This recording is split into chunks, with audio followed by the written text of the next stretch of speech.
Now when you do that, notice how much lighter, or darker I should say, you lost all the lightness. So usually I come back with this brush and I add another little extra pizzazz of white right up near the shore. And I kind of do it again. Each time you do that, it'll hold up a little stronger, so you won't lose so much of the intensity of it.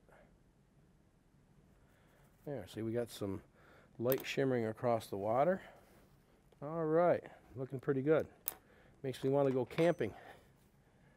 Okay, I'm going to come back with some of this dark color on my palette with the fan brush and dioxazine purple and some of the ivory black. Now I'm going to thin this down just a tad with the clear medium. And what I want to do is this.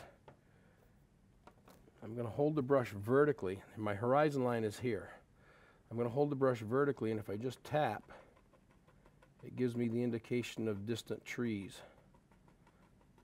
Fir trees. So they look like a grouping of trees. It's that simple. The key is in using enough paint. So get enough paint on your brush. It's a texture stroke. Texture simply means you're using more paint to achieve the end result. And I'm putting a little purple with the black just so it's not stark black. And I'm just going to start tapping some of these trees. Now see, since it's nighttime and the moon is behind, these are going to be kind of silhouetted, so they can afford to be quite dark. See how they stand up as a contrast? You definitely need a contrast in here. Sometimes it's easier to go across like this and just get this established by tapping and then just bring some of the trees up out of that. Now to make it more believable and more realistic looking, make sure you're not doing a repetitive pattern of highs and lows. Notice as I progress across here, I'm going to have some trees be taller, some be shorter, have some variety in it. I don't want just a straight hedge across here. See, this little painting requires very few tools, very few colors. And if you know anybody that owns a camp, I've had a lot of students come to my classes and do this particular scene because they say that it reminds them of their cottage at the lake or their mother's camp or their uncle's camp. And they'll do these and give them away as gifts. This would be a great personal touch for something like that. But it overall just looks summery. It looks to me like a nice warm July evening. Nice clear sky. Okay, so I'm going to bring these trees across. And then I'll step back and look at it. And it's kind of got some out of balance things happening there, but I usually scrutinize it a little bit. I'm just taking more of the same color. I'm just running out, so I'm mixing up more black and purple, a little clear medium. I'm going to pull some of these up a little taller, just so I have more variety in the tree line. It'll give it a little more visual interest, and it won't leave everything as being the same, which is kind of boring. Maybe I'll pull a taller one up there. See, when you're painting, you're the one that has to make all these decisions. I won't be right there to tell you what to do. You're going to have to decide these things for yourself. That's what painting's all about, is learning the techniques and then having at it. Okay, now see, I just changed the flow of that a little bit. I like that a little nicer. So that's pretty easy. Now, reflections, usually at nighttime you don't see a lot of reflections, but I can just kind of scuff in like this and create a little sense of some reflection underneath that. Don't worry about taking your stars out in those particular areas. The reflection's going to edit that out.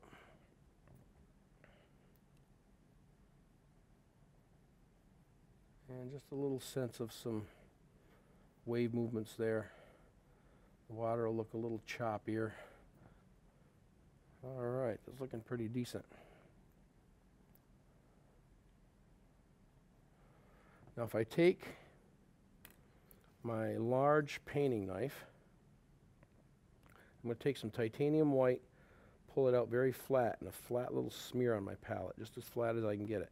You're going to have a lot of paint on the back of that blade. That will get you into trouble. There's times when I really butter the paint on, and I want that much paint, but this isn't one of those times.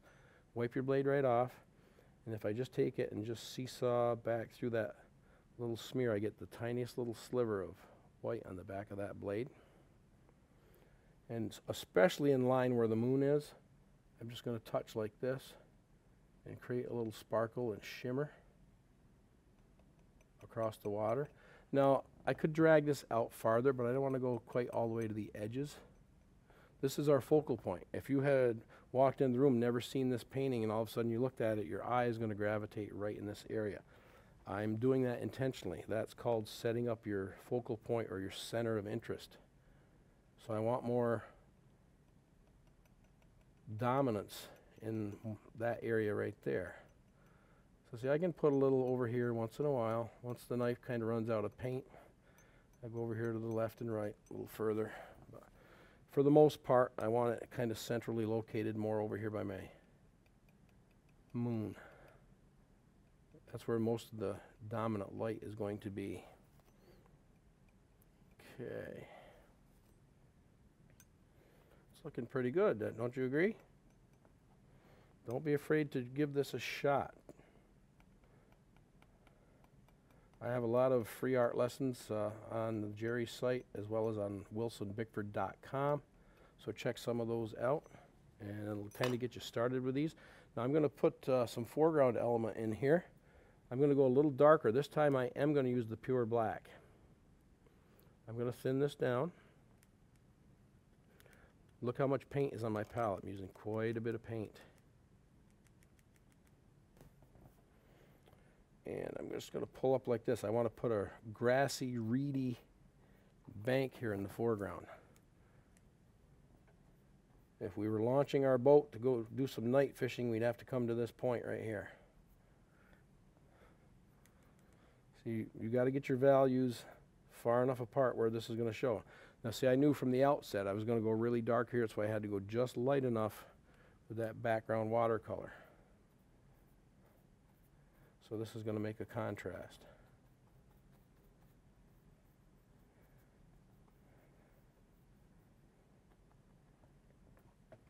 And if I take that same brush with just black and chisel it right up to a nice sharp edge like this, mat it together, I'll put a little clear with it. Let's say somewhere right here there's a lonely old tree standing here. That will kind of push the whole scene back. I think I hear an owl. Hooty-hoo! Okay. And just put in whatever size tree that you want. Pay attention to the scale. The tree will be a little narrower at the top, a little wider at the trunk, at the base down here. We can actually take that liner brush that I mentioned earlier. I'm going to thin some of this black down quite adequately with paint thinner.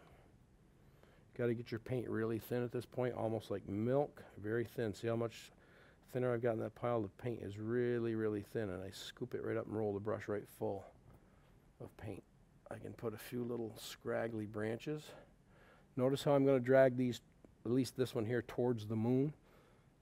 Often you try to steer some of your other elements so they're leading to your focal point. Anybody who looks at the tree is pointing you right to the moon, saying, look over here. This is where I want to capture your interest. So we can put a few little scraggly limbs off this. And this is going to bring me to the point where we called this shooting star. Remember that? I'm going to put a shooting star in this. It's pretty simple, but you need kind of a deft stroke and just get in there and do it. Okay, so I'll put a few little limbs and branches dangling in there. You can embellish that as much as you'd like. Put as many of those in as you want.